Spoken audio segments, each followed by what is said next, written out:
আসসালামু আলাইকুম গাইছ, আপোনালোকে কেনেকুৱা আছে? মই ভালে আছোঁ।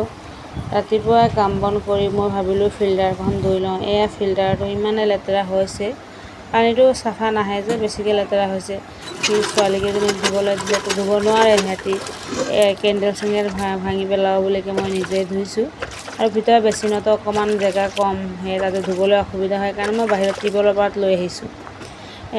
ফিল্টাৰৰ কেণ্ডেল এইটো বহুত দিনৰ কেণ্ডেল হয়, বহুত পুৰণা হৈ গ'ল।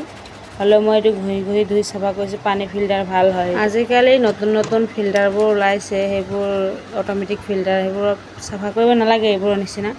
আমি আগৰ দিনৰ ফিল্টাৰবোৰেই ইউজ কৰি আছোঁ, যিহেতু আমাৰ হাতত ইমান পইচা পাতি নাই, সেইকাৰণে আমি এইবোৰ ফিল্টাৰেই ইউজ কৰোঁ। আপোনালোকে কেনেকুৱা ফিল্টাৰ ইউজ কৰে আপোনালোকে কমেণ্ট কৰি মোক জনাব। আমাৰ বৌয়ে আজি ফোন কৰিছিলে, বৌৰ নাতিনীজনী বোলে ডাঙৰ হ'ল, তাকে মাত লগাবলৈ যাব লাগে, খবৰ কৰিবলৈ যাম বুলি ভাবি আছোঁ। কামখিনি শেষ কৰি তাৰপিছত আজি যাওঁ নেকি সেনেকৈ ভাবি আছোঁ। যদি যাওঁ আপোনালোকক মই ক'ম। আৰু এয়া ফিল্টাৰটো ফাইনেলি ধোৱা হৈ গ'ল, পানী ধৰাইছোঁ।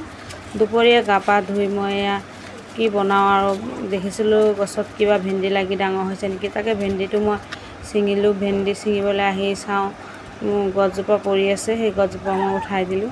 তাৰপিছতে আৰু এটা দাংবডি ছিঙিলোঁ, ছিঙি লৈ মই ঘৰলৈ আহিছোঁ। মানুহজনে মন বেয়া কৰি বহি আছে, কি হৈছে বুলি সুধিছোঁ।